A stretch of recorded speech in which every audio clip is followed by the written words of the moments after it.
Here we are at source site number 2 for Ground Zero Pocatello.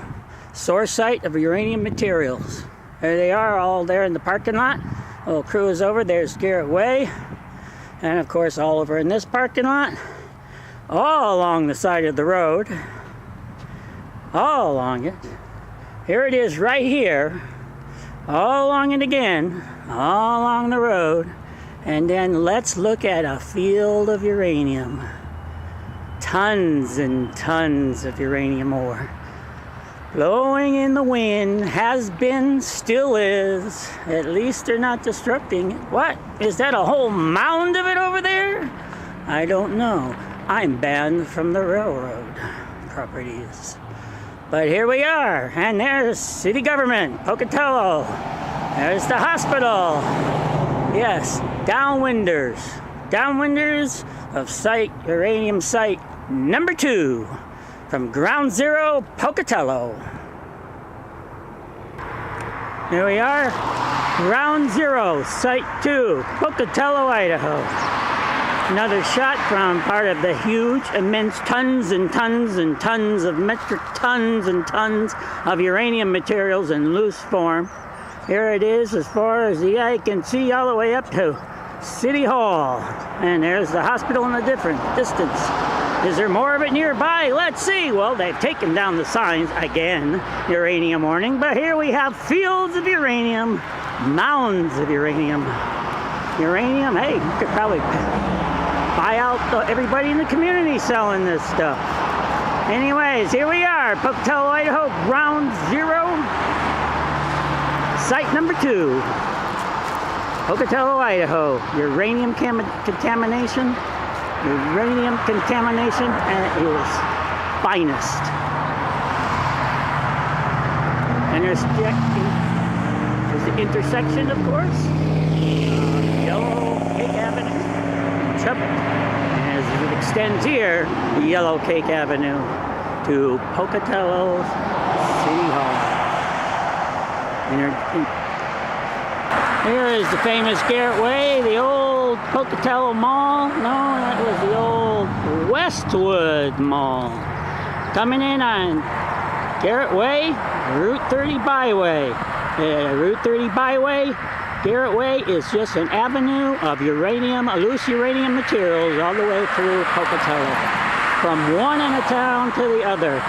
Over 6 miles of contaminated uranium sites all along a state highway. Did the state highway ever try to deal with this, state of Idaho? Yes, they did, a little bit. That's why I'm standing on grass, of course. And there was some more grass put in. But there are tons and tons and tons and tons of this loose material still on properties because private properties never got touched. And not all public properties got touched either. Not all right-of-way properties got touched either. Too much interference from, what? The UP Railroad? Pocatello City government? Even the county government? Well, here we are, uranium material. And as you can see, nothing much grows. Nice little strip of non-uranium between the fence and the roadway here, where of course some things can grow, but not in it. Nothing grows in the slag, not for very long without dying of mutation, and well, I guess we could call it plant cancer, as well as just plain old killing the cells and killing the plants. So take a ride through Pocatello. Actually, we are warning you and everybody in the country to beware of coming through Pocatello, Idaho on Route 30. If you wish to stay healthier, take another route. Most likely 86 south to Salt Lake City and avoid Chubbuck and Pocatello altogether.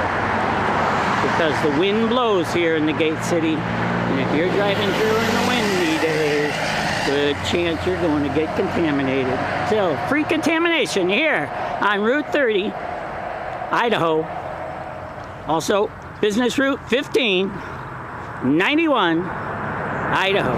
through Pocatello, the contaminated city, ground zero. Site number 2. Here we are at site number 2. Ground zero, Pocatello. Uranium contamination. Tons and tons and tons of uranium materials. This is also the site over by that pole, over by the fence on Highway 30 right away. The marker is right there next to the fence. Is where Idaho Lorax, film producer, was abducted with another person, party person, who ran for office here in Idaho. But only Idaho Lorax was who they wanted to silence. The film crew was on the other side of the street because they were filming the location of a zombie plot, starting with the uranium contamination for the cause of the zombie outbreak at Ground Zero, Pocatello, Idaho. Well, that video, that movie never got made because Idaho Lorax was abducted at this site. And they tried to hide him, kept him as a political prisoner, and then finally, once they sent him where they had to be evaluated to try to hush it up, that's when everybody got contacted and everything got straightened out, at least in terms of releasing Idaho Lorax. And the case is still open. The abduction of Idaho Lorax, right here on Route 30, Pocatello, Idaho, ground zero, contamination site for the state of Idaho. Site number 2.